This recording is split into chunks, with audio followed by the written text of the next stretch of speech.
ప్రాచార్య బ్రహ్మశ్రీ శలాకర్ రఘునాథ శర్మ గారి కల్పవృక్ష వాగ్వైభవం 3వ భాగం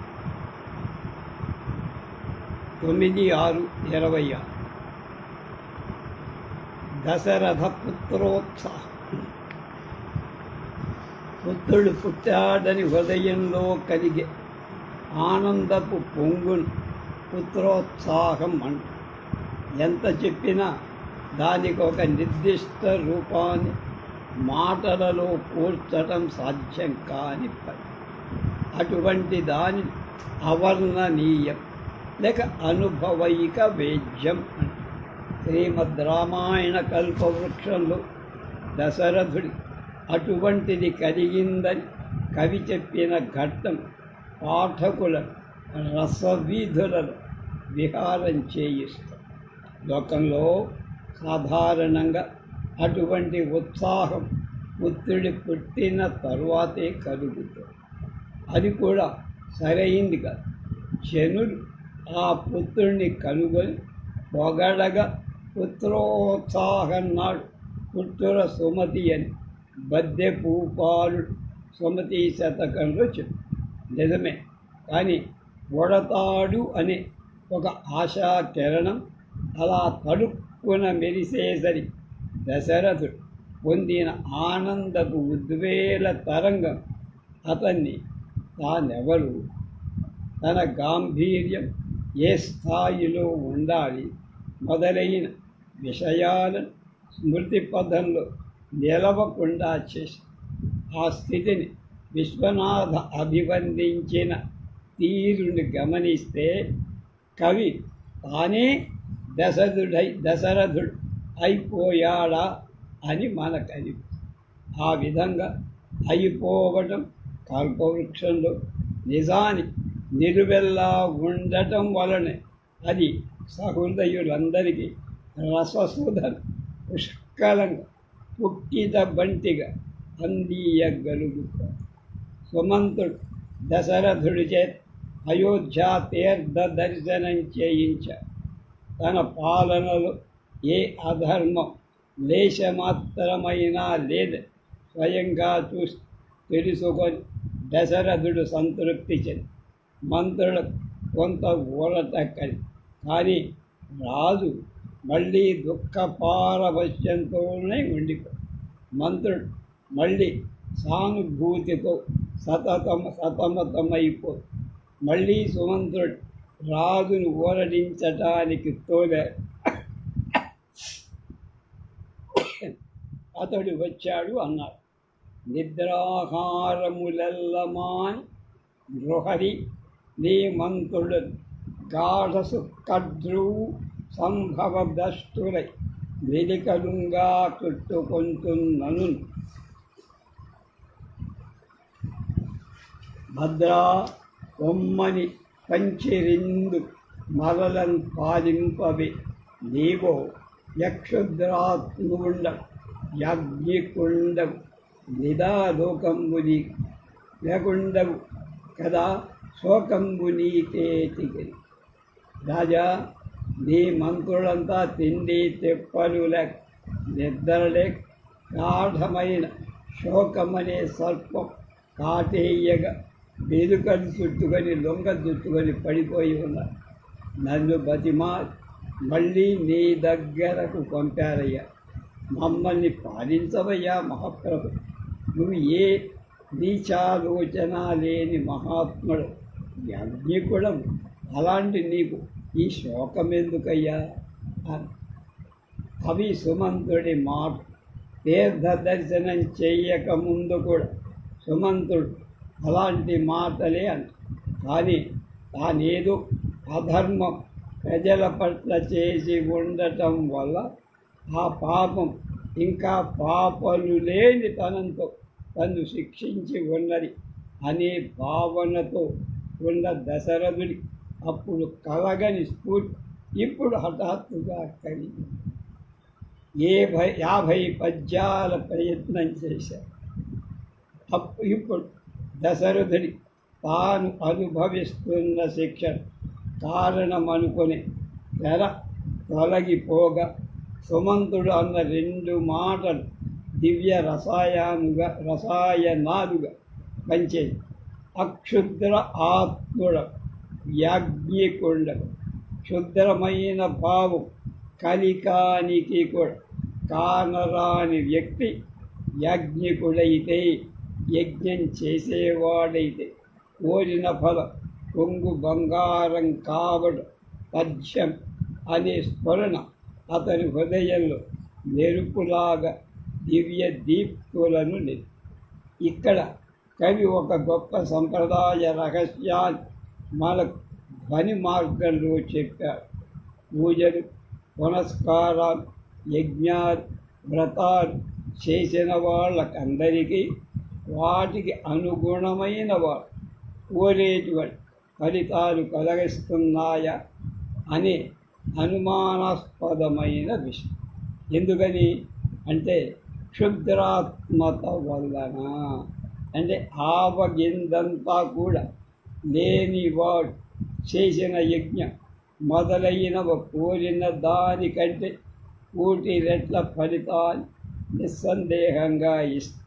దశరథుడి అక్షుద్రాత్మత అతని పాలనలో ప్రజలు పొందే సుఖశాంతులను చూపించి నిరూపించాడు సుమ.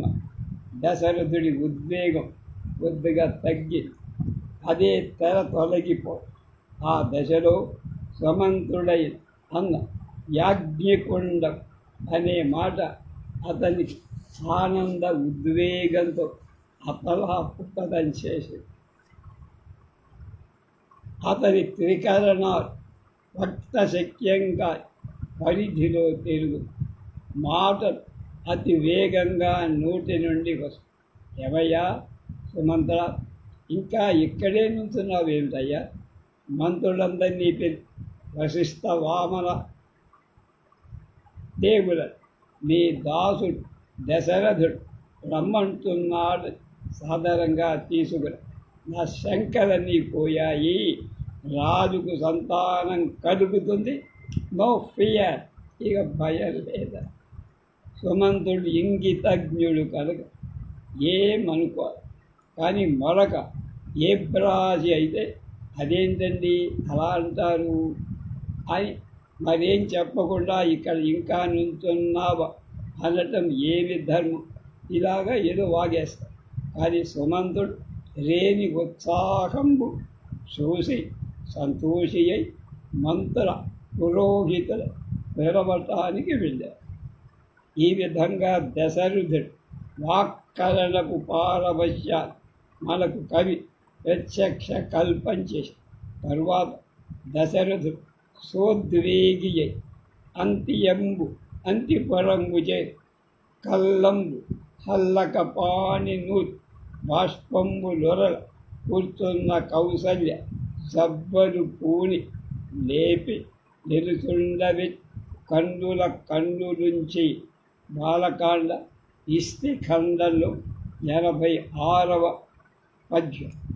వనజాక్షి నీవింక వనరంగ బోకువే నావంక దూడవే నలిన వద అమృతాంశు ముఖమండల దుఃఖమేటికే కష్టములు తొలగనే కంజనేత్ర హరినాక్షి మన బాములన్నీయు దీరనే గెడదడు తొలగనే బెసరుగాక్షి మత్స్యపుచ్ఛాభిరామ విలోచనాంచల సుకృతములు పండని ముకుర వదల క్రీడ హయమేధమంద నాగేటి కొర్రు లాగి పాపంపు బెత్త పొలాలు దున్ని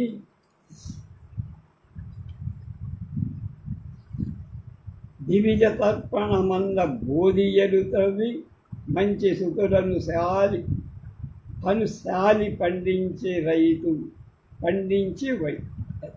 శాలి అంటే శాలి ధాన్యం. 10-12 పిల్లవాడు తాను అడిగిన ఏ అపురూప వస్తువును తండ్రి తెస్తానంటే కలిగే ఆనందం, పుట్టే కేరింత ఇక్కడ ముసలి దశరథుడితో మనకు కలపదు. ఉద్విగ్న స్థితి వ్యక్తిని నిలకడగా ఉండనివ్వ. అతడు తలవాడు ముఖ్యంగా జీవిత భాగస్వామి అత్యుత్సాహం ఊపేస్తారు. కొడుకులు లేరని కుమిలిపోతున్న కౌసల్య జబ్బను పట్టి లేదు. చిత్ర విచిత్రమైన సంబోధనలు ఆమె అంతరంగంలో క్రమక్రమంగా ఆనంద ప్రవాహ కాలువలు కట్టేసి దానివల్ల అభివ్యక్తమై దేహపు తీరు తెన్నులు గమనిస్తూ తదనుగుణంగా మళ్ళీ కొత్త పిలుపుల ఆనందాన్ని పంచుకుంటుంది. లోక సామాన్యంగా చూస్తే ఇదేంటయ్యా, ఇప్పటిదాకా బాగానే ఉన్నావుగా అంటూ ఆయనకేదో దెయ్యం పట్టింది, భ్రమలో ఉన్నాడు, పిచ్చిగా పట్టింది అని ఏ గెత్తని వాడు ఆయన మీద ప్రయోగం చేసి ఉంటాడు. పుత్రుల కోసం ఏడ్చి చేసి ఏ మాయదారి మనోరోగము కొని తెచ్చుకున్నాడు అని అనుకోవలసిన విధంగా ఉంది దశరథుడి వ్యవహారం. తాను కుదురుగా కూర్చోలేడు, ఆమెను కూర్చోలేడు. వనజాక్షి అంటూ ప్రారంభించి పద్మాల వంటి ఆమె కళ్ళు వికసించాయన్నమ. దశరథుడు తన దగ్గర ఇటీవల కాలంలో ఎప్పుడు ఈ విధంగా రాల. అతని రాకే ఆమె కళ్ళలో వెలుగుని దాన్ని గమనించాడు వనజాక్షి. అలాగే ఈ భావ పరంపర అంతా విద్యుత్ వేగంతో జరిగిపో ఈ ప్రక్రియలో భాగంగా శీర్ష పదాల నిండా 8 సంబోధన కుమ్మరించాడు విశ్వనాథ్. వనజాక్షి నలినవద అమృతాంశు ముఖమండల కుంజనేత్ర హరిణాక్షి విసరుహాక్షి మత్స్యపుచ్ఛాభిరామ విలోచనాంచల ముకురవద వీటిని మెలకువతో గమనిస్తే కవి ఊహ వైభవం పరమార్థం దరిదాపులకు మనకు వెళ్ళగలరు. వీటిలో ముఖం కళ్ళు మాత్రమే వర్ణనీయ. అయితే ఏమిటి అంటే ఆమె ముఖంలో ప్రత్యేకించి కళ్ళలో తాండవిస్తున్నటువంటి ఆనంద రేఖలు చూసినట్లుగా అనుభూతికి తెచ్చుకొని ఆనంద వీధి విహారం చేస్తున్నాడు దశ. అతని ఆనందం ఇంచుమించుగా వాచ్యం. ఆమె ఆనందం ప్రత్యేకంగా ప్రతీయమా. అది చాలా, ఇది చాలా, అది అలా, ఇది ఇలా మనకు తెలియరాబడు కవి సంభావించిన కవిత ఆత్మకథ. ఈ సంబోధనలలో ప్రత్యేకించి మనం చూపు పెట్టాల్సింది మత్స్య పుచ్చ అభిరామ విలోచనాంచల అని. వనజాక్షి కంజనేత్ర అని కూడా లోతుగా భావించదగినవే. అప్పుడు కౌసల్య గల్లంబు హల్లక పాణిల బాష్పంబులలో కూర్చున్నదని ఇంతకు ముందే కవి చెప్పిన విషయం ఇక్కడ అనుసంధించారు.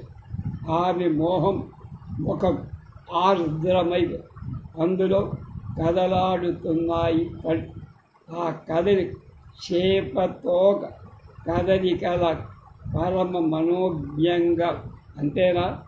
ఆ కదలి ఆమె అంతరంగంలోని భావ తరంగాలు ప్రతీయమానం చేస్తాయి.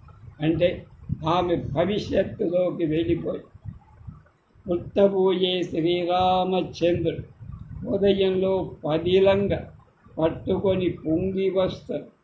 ఆనందం కన్నుల చివళ్లలో తొదలలో నిలుపుకోలే భావ నిర్భరత వల్ల కలిగే చంచలత సువ్యక్తం చేస్తారు.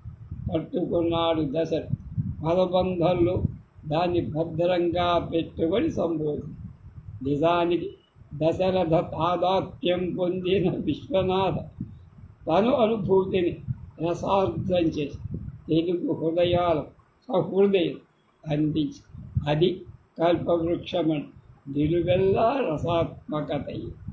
ఇక్కడ కొంతమంది ఒక మహాచక్రవర్తి ఇలా దేలతలను రూపుగన్న వాడిగా చిత్రించడం సబబా అనిపిస్తుంది.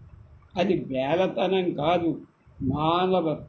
అతడు అధికారాదులకు అంబరం ముట్టిన వాడైనా ప్రాథమికంగా మానవుడేగా. హృదయార్ద్రత సృష్టింపచేసుకోవాల్సి అవసరమైనదేం లేదే.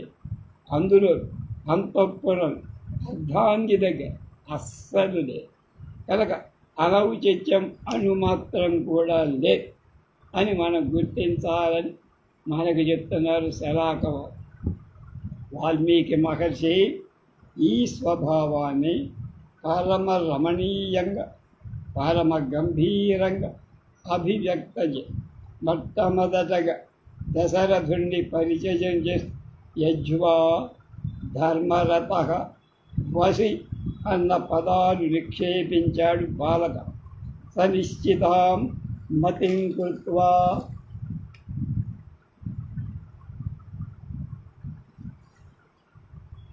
యస్తస్య విధి బుద్ధిమాన్. ఆయన పుత్రుల కోసం యజ్ఞం తప్పక చెయ్యాలి అని నిశ్చయించుగా వెంటనే గురువును తీసుకురమ్మని సుమంతుడికి చెప్పి, పుత్రుల కొరకు తపిస్తున్న నాకు సుఖం లేదు, తదర్థం హయమేధే యక్షామీతిర్మతిర్మమ. అందుకోసం అశ్వయాధయాగం చెయ్యాలని బుద్ధి నాకు కలిగింది. ఇది వాల్మీకి అందించిన ఉప్పే. తతస్సగత్వాదాపత్నీ నరేంద్రో హృదయ ప్రియా ఉవాచ దీక్షాం విశద యక్షేహం సుతకారణాత్ తాసాం తేనాతికాంతేన వచనేన సువచ్చసాం ముఖపద్మా యశోభంత పద్మానీవ హిమాచ్యయే. తర్వాత అతడు తన హృదయాన్ని ప్రియ అయిన పత్రుల దగ్గరికి కొడుకుల కోసం యజ్ఞం చేస్తున్నా మీరు దీక్షలో ప్రవేశించండి అని. అప్పుడు గొప్ప కాంతి గల వాళ్ళ ముఖాలు మంచు పోయిన పద్మాల్లాగా వెలిగిపోయి. ఈ వాల్మీకి వాక్యాలు విశ్వనాథ చేసిన వ్యాఖ్యానం పై పద్యాల్లో మనకు కమనీయంగా దర్శనమిస్తుంది.